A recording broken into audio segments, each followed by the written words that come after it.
Hello বন্ধুরা, কেমন আছেন সবাই? সাথী কিচেনে সবাইকে স্বাগতম। আমি আজকে হাজির হয়েছি আলু দিয়ে তৈরি নতুন একটা রেসিপি নিয়ে। আমার আজকের রেসিপি আলু ভাপা। এটি গরম ভাতের সাথে অসাধারণ লাগে।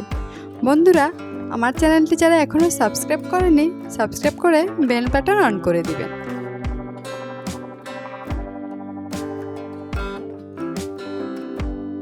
আলু ভাপা তৈরির জন্য কড়াইতে দিয়ে দিলাম সরিষার তেল। তেল গরম হয়ে এলে এতে দিয়ে দিলাম একটি শুকনো মরিচ ও কিছু কালো জিরা। এবার দিয়ে দিব সিদ্ধ করে রাখা আলুগুলো।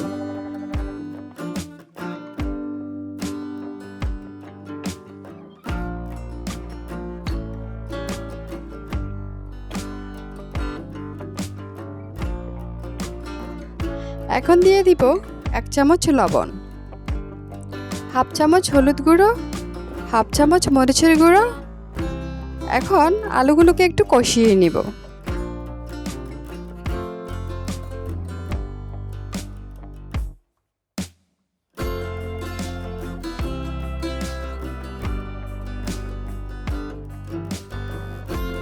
আলুগুলো কিছুক্ষণ ভাজার পর এতে দিয়ে দিলাম হাফ চামচ চিনি। এখন এতে দিয়ে দিব 1 চামচ সরিষা বাটা, 1 চামচ বাদাম বাটা ও কিছু কাঁচামরিচ ফালি।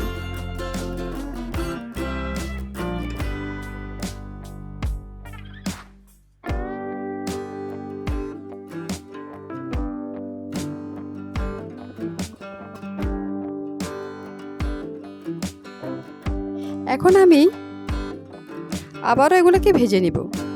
কিছুক্ষণ ভাজার পর এখন এতে দিয়ে দিব পরিমাণ মতো পানি ও কিছুক্ষণ আমি এভাবে রান্না করব।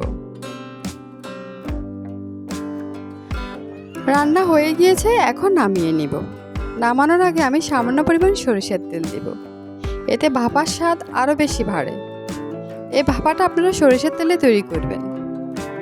এটি ভাত বা রুটির সাথে খেতে ভীষণ মজা। আপনারা এভাবে আমার মতো তৈরি করে খাবেন। আমার ভিডিওটা ভালো লাগলে লাইক, শেয়ার, কমেন্টস করে জানাবেন।